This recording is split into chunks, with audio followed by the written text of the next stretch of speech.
Amelia wiped the sweat from her brow as she stepped off the plane, her heart brimming with anticipation.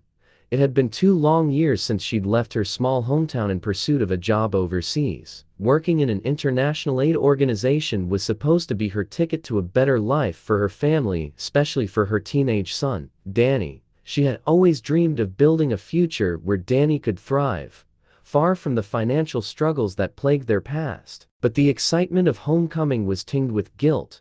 She'd missed birthdays, holidays, and countless everyday moments. As she pulled up to her modest house, Amelia's heart sank. The garden, once meticulously kept, was overgrown and neglected. Empty beer cans littered the porch, a testament to the disarray within. She pushed open the front door, and the familiar smell of home was gone, replaced by the stale scent of alcohol and smoke. The house was dark, the curtains drawn, casting long shadows that seemed to swallow the light. "Danny? Frank?" Amelia called out, her voice echoing in the emptiness. There was no response, just the distant hum of a television playing some late-night rerun in the background. She walked through the house, her anxiety growing with each step. The living room was a mess: discarded bottles, dirty dishes, and crumpled clothes strewn across the floor. Her eyes landed on the empty couch, where Frank, her husband, often spent his nights in a drunken stupor.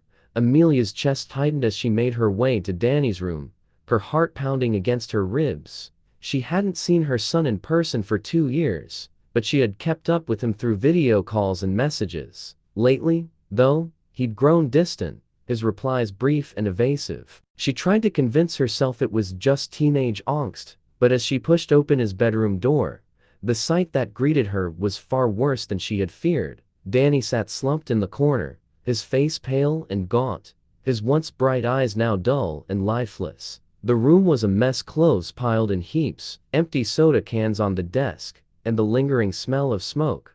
But it was Danny's arms that drew Amelia's attention. Dark, angry burns marred his skin, a grotesque pattern of pain and self-destruction. Cigarette burns, small, round scars that told the story of a boy lost in his own despair. "Danny," Amelia gasped, her voice breaking as she rushed to his side. "Oh my God, Danny, what happened?" Danny didn't look up. He stared blankly at the floor, his expression hollow, as if the boy he once was had been burned away with each searing mark. Amelia's heart shattered. She reached out, her fingers trembling as she gently touched the scars, feeling the rough texture of his pain beneath her fingertips. "Mom?" Danny's voice was barely a whisper, strained and brittle. He finally looked up, and Amelia saw the flicker of shame in his eyes. "Why, Danny? Why would you do this to yourself?" Amelia asked, tears streaming down her face. She pulled him into her arms, holding him tightly, as if she could somehow hug away the hurt that had festered in her absence. "You left us," Danny choked out, his voice cracking under the weight of his emotions. "You left me with him. He doesn't care, Mom. He just drinks. He doesn't even notice me." Amelia closed her eyes, her guilt washing over her in waves. She had thought she was doing the right thing by working abroad, by providing for her family, but she hadn't seen the cracks forming, hadn't realized that while she was away, Danny was slipping into darkness. Frank, consumed by his drinking, had become a shell of the man he once was, and Danny had been left to fend for himself in a home that felt more like a prison. "I'm so sorry, Danny. I didn't know. I should have been here," Amelia sobbed, her voice filled with regret. "But I'm here now, and I'm not going anywhere." Over the next few days, Amelia made it her mission to help Danny heal. She took him to see a therapist, someone who could help him process the pain he had been carrying alone for too long. She was there for every session, sitting in the waiting room, reassuring him that he was not alone. It wasn't easy. Danny was guarded, his emotions buried deep, but slowly, he began to open up, sharing pieces of his pain. Amelia confronted Frank, the man she had once loved, who had lost himself in the bottom of a bottle. Frank was defensive at first, his anger flaring at the accusation of neglect. But when he saw the burns on Danny's arms, the evidence of his failure, something broke in him too. He promised to change, to seek help.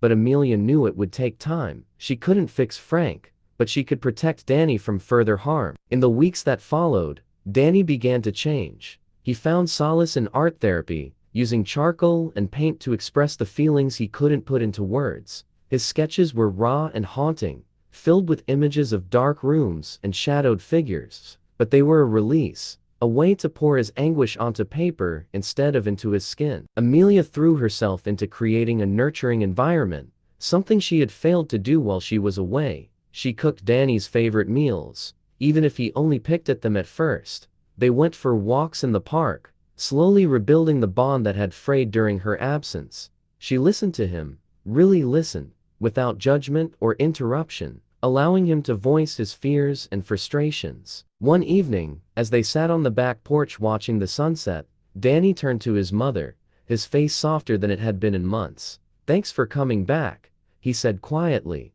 I thought you wouldn't." Amelia looked at her son, her eyes filled with love and determination. "I'll always come back, Danny. I promise. We're going to get through this together." As summer turned into autumn, the scars on Danny's arms began to fade. Though they would never disappear entirely, they were a part of his story now, reminders of the battles he had fought and the strength he had found to survive. Amelia enrolled him in a local art class, where he met other teens who had their own stories of struggle. For the first time in a long while, Danny didn't feel so alone. Frank, too, began to take steps toward recovery. He attended support groups and tried to reconnect with his son, though their relationship remained fragile. Amelia set boundaries, knowing that trust had to be rebuilt slowly and deliberately. But for Danny's sake, she allowed Frank back into their lives in small, cautious doses. Months later, on a crisp fall afternoon, Danny stood proudly at an art exhibit showcasing his work.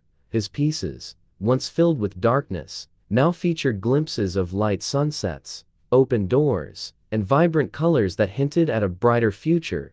Amelia watched from the crowd, her heart swelling with pride. Danny's journey was far from over, but he was no longer defined by his pain. As the evening drew to a close, Danny approached Amelia, holding one of his drawings, a phoenix rising from ashes, its wings spread wide, vibrant and strong. "This one's for you, Mom," he said, handing it to her, "for never giving up on me." Amelia took the drawing, tears welling in her eyes. It was a symbol of hope, of resilience, of the unbreakable bond between mother and son. In that moment, she knew that no matter the mistakes of the past, they had found their way back to each other, stronger and more connected than ever before. They stood together, looking at the phoenix, knowing that it represented not just Danny's journey, but their family's one of redemption, healing, and the unwavering power of love.